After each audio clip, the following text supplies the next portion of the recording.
Good morning. I had kind of a rough morning. I had my second lumbar puncture yesterday, and one of many. I have had many lumbar punctures over the years, and when I was treated in 2000, and when I was treated in 2008, and now.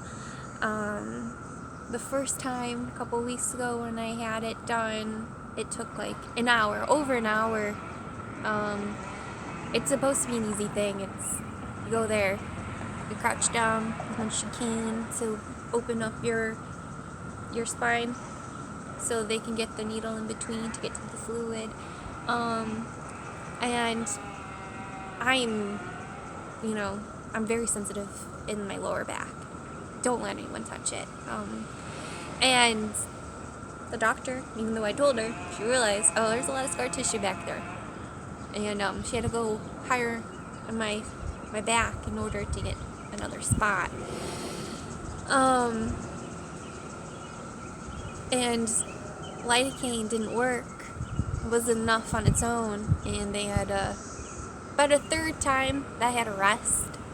Just trying to find a spot and just being scared of what's going on. She suggested maybe morphine would work. I said, okay, let's do it. I've gotten morphine plenty of times. I really don't like morphine, especially when I get it through my PICC line.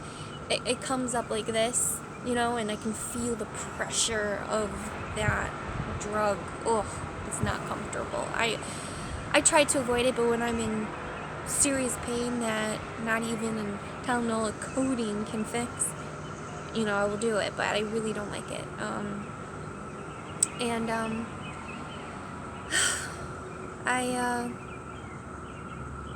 Last time when I had it, I was okay, but this time I was more lethargic. I felt sicker than last time. And when I woke up early this morning, I was making Dan's, my boyfriend's, lunch for work today, and my insides, was vibrating. A sensation that, it's not normal. And I got consumed by the sensation of what was going on in my body. I have had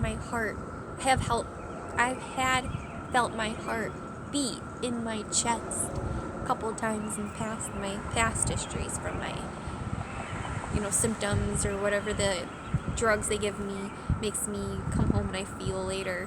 And it's not a comfortable sensation to feel your heart beating in your chest. I can tell you that. It's not soothing. And when I felt this sensation, I just got so consumed and terrified and scared. And at that moment, I was thinking, there it is. I'm going to die. I'm going to die. If I walk the dog, I'm going to collapse. Because I will die. And I was just standing there in the kitchen, staring out the window, consumed with the idea that I will die. It's not something I think about on a normal basis ever. Even the first 2 times I went through treatments in 2000, 2008, I didn't really think I'd die. But going through it this third time in my life, I can't help but to think that this time is my time. That my organs are gonna just give out from the chemicals being pumped into my body. That is not that I'm not surviving. It's that my body can't survive this anymore.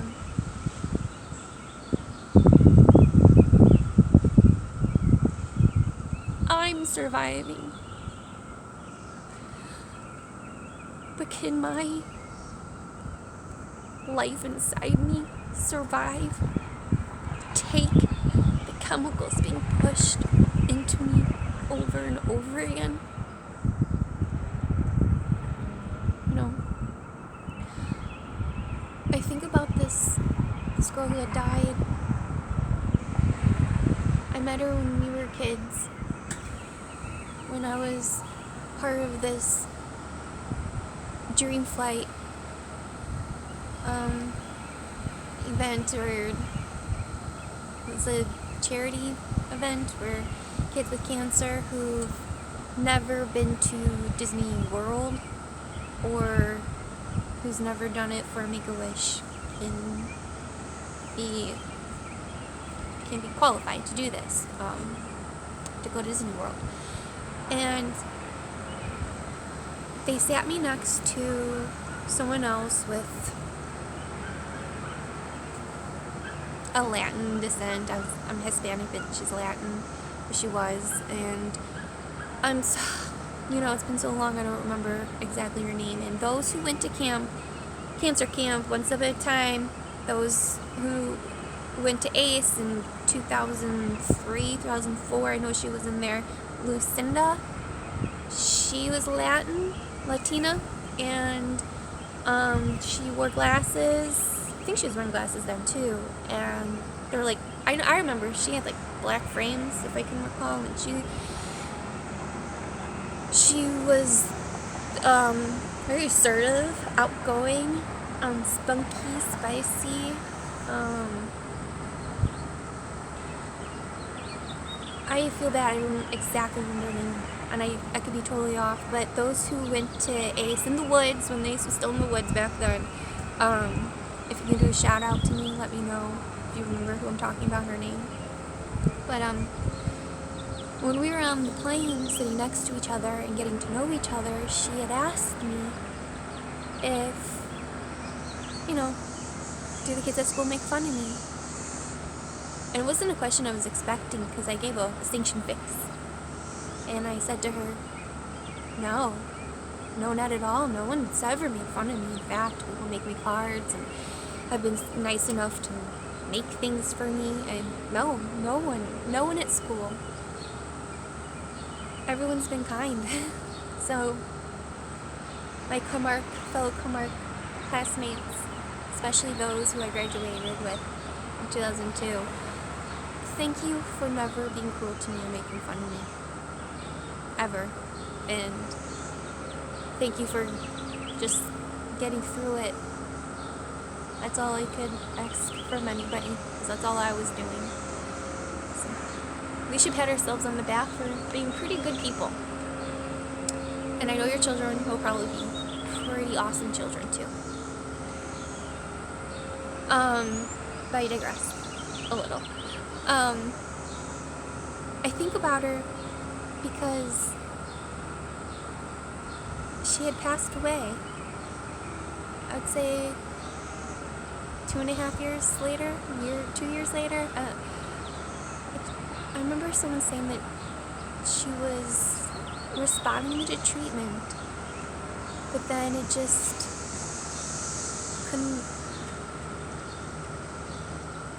it didn't work.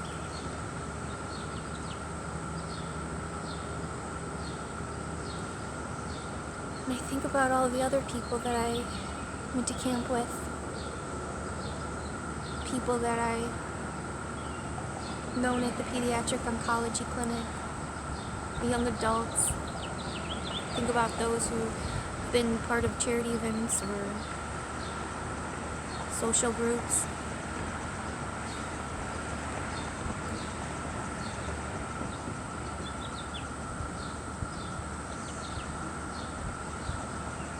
I was 11 going on 12 when my symptoms started, with lymph nodes everywhere. It's the first time when I got introduced to a whole world I had no idea it existed.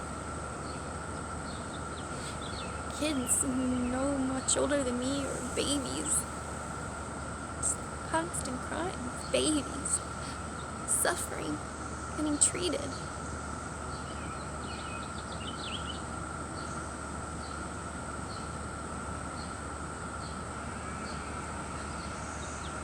It was the first time I was surrounded by illness, by death, by celebrating our lives when we got through it.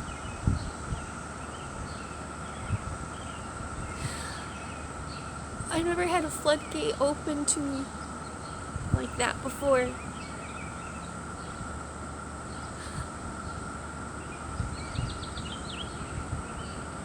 I can never forget some of the images I've seen on children while I was a child, what they looked like. Skin powder white. Hair, no hair, featureless. Thin. Absolutely thin and frail. When I say powder white, I mean like my shirt.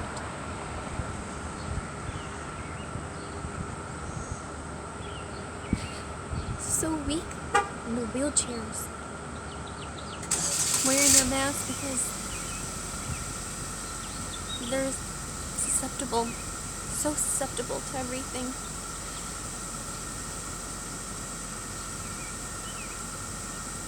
It was such a scary sight to see that on somebody. And you know what? I looked like that too.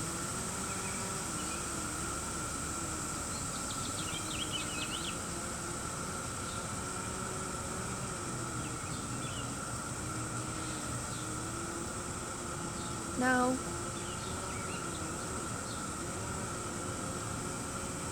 I'm praying that my insides can survive this, not just me.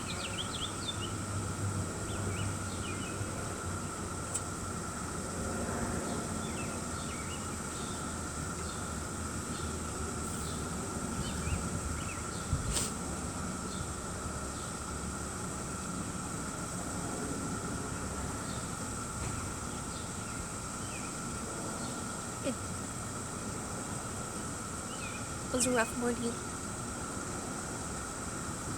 but I'll get through it. I will. It's just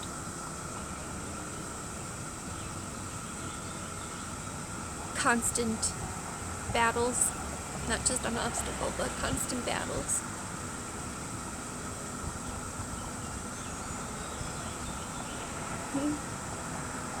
All I can think of is one of my doctors saying to me that in 2008 when I was going through my stem cell transplant,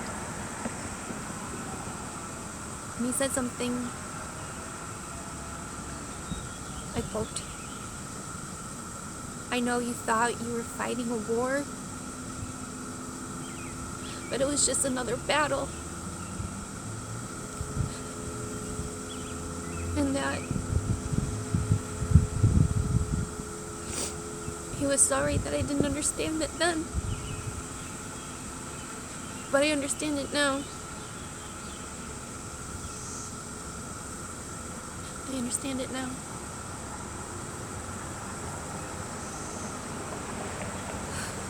Have a good day.